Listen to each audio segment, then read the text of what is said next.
आपका प्रश्न हो सकता है कि महाराज हम भगवान शंकर की बहुत पूजा कर रहे हैं और तब भी हमारे जीवन के दुख दूर नहीं हो रहे हैं, और ये शास्त्र कहते हैं कि भगवान शंकर देने वाले हैं, बहुत जल्दी प्रसन्न होने वाले हैं, उसके बाद भी इतनी पूजा करने के बाद भी भगवान हमें क्यों नहीं दे रहे हैं?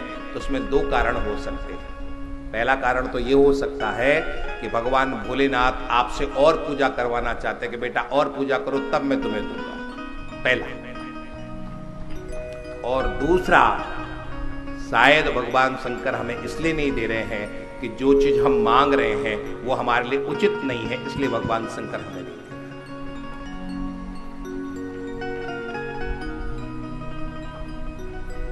भगवान शंकर उस समझदार मां की तरह है जो समझदार मां अपने बेटे को वही चीज देती है जो बेटे के लिए उचित हो।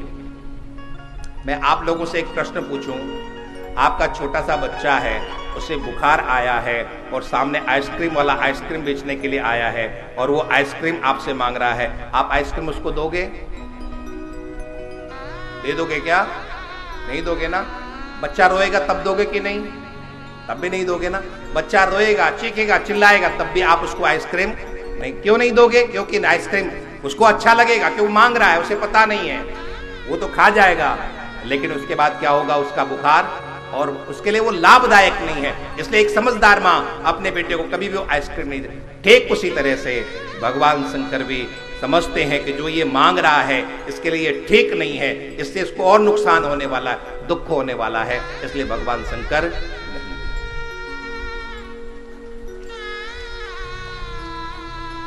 आप ये कहते हो कि धन आने से सब कुछ हो जाता है, नहीं। मैंने देखा है कि कभी कभी धन आने से जीवन में और उपद्रव बढ़ जाते हैं। आपने महादेव से धन मांगा कि भगवान धन दे दो, धन दे दो, धन दे दो, और धन आपके पास आ गया, तो ये मत समझ लेना कि धन ही आपको सब कुछ परिपूर्ण कर देगा, नहीं।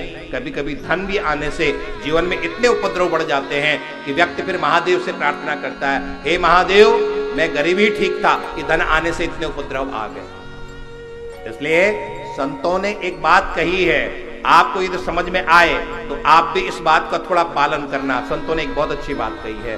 संत कहते हैं महादेव से कभी भी कोई चीज मत मांगना, महादेव से हमेशा एक बात कहते रहना, महादेव जो हमारे लिए उचित हो वही आप हमारे लिए करें। क्या कहना है?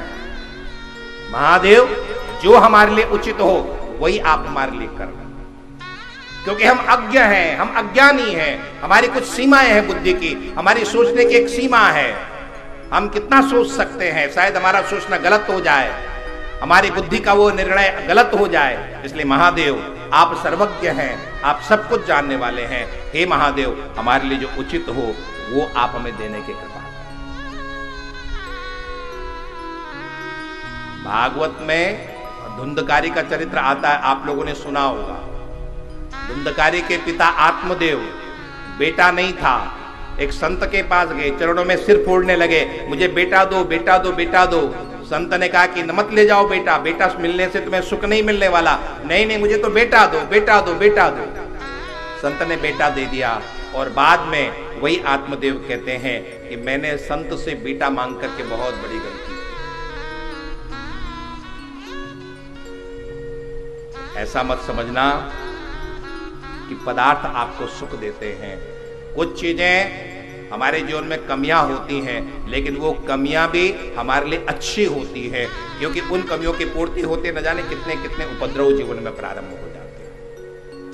इसलिए महादेव से एक ही प्रार्थना करते रहो कि महादेव हमारे जीवन में जो उचित हो वो आप हमें देने की कृपा करें। तो भगवान नारायण ने देवताओं से कहा, देवताओं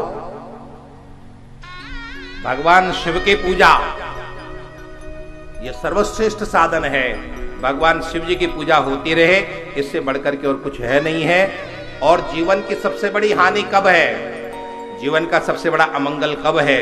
जिस दिन आप शिव पूजा न कर पाओ, जिस दिन आप महादेव का नाम न ले पाओ, ये जीवन का सबसे बड़ा अमंगल है, ये जीवन का सबसे बड़ा हानि।